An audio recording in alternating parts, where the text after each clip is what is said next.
मध्य प्रदेश कृषि प्रधान राज्य है और मध्य प्रदेश में किसानों के कल्याण के लिए सरकार कई योजनाएं चला रही है। आज हम चौपाल पर मौजूद हैं कृषक वर्ग के लोगों के साथ, प्रबुद्ध जनों के साथ।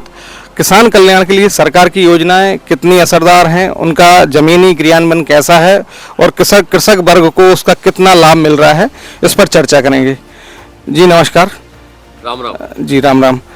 जो एक बड़ी योजना लेके आई है, जो केंद्र से लेके राज्य तक लगातार इस पर सरकार बात कर रही है, किसान को जो बिजली की निर्भरता थी उसको घटाने की, उसको कम करने की, इसके लिए सूर्य मित्र जो योजना सरकार लेकर आई है।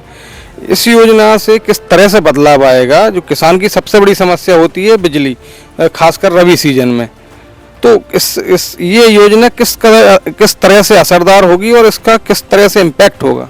देखिए, जब हम सूर्य बिजली वाली बात करते हैं, सोलर सिस्टम पे जो हमारे पंप्स चलेंगे, तो ये एक बहुत अच्छी पहल है सरकार की, क्योंकि एक तो ये रिन्यूएबल एनर्जी है और ये सबको आसानी से उपलब्ध है। और मध्य प्रदेश एक ऐसा क्षेत्र है कि जो हमारी खरीफ की फसल जब आती है उस समय भरपूर धूप होती है, तो किसानों को सिंचाई के लिए एक उपयुक्त और बिना बिल का, और देखिए ट्रांसफार्मर से तेल तो चोरी होता है, हम इतनी लंबी लंबी लाइंस मेंटेन नहीं कर सकते हैं, और वो जो सब्सिडी के कारण कम दरों पे बिजली उपलब्ध करानी होती है हमारे किसानों को, उसका वो चोरी होती है गांव-गांव में। तो ये जो हमारी सोलर वाली योजना है सरकार की, ये निश्चित रूप से बहुत अच्छी योजना है, बहुत लाभकारी होगी। मध्य प्रदेश सरकार जो किसान कल्याण के लिए काम कर रही है, उसमें किसान कल्याण मिशन के रूप में एक बड़ा अभियान सरकार ने शुरू किया है।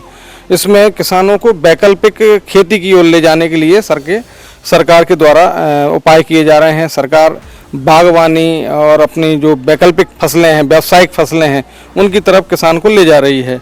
इसके लिए किसानों को सब्सिडी से लेके तमाम तरह के बीज और उनके उपकरण भी उपलब्ध कराए जा रहे हैं।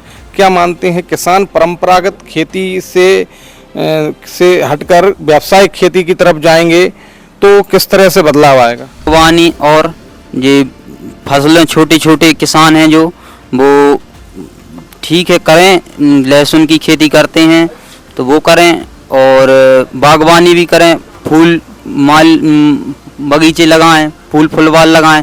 उसके लिए उसका रेट करंट समय में नहीं मिलता है, तो उनके लिए स्टोरेज की व्यवस्था की जाए और प्रसंस्करण की व्यवस्था की जाए, उससे उसका मान आय हो सकता है, फायदा होगा, और ये बढ़िया पहल है।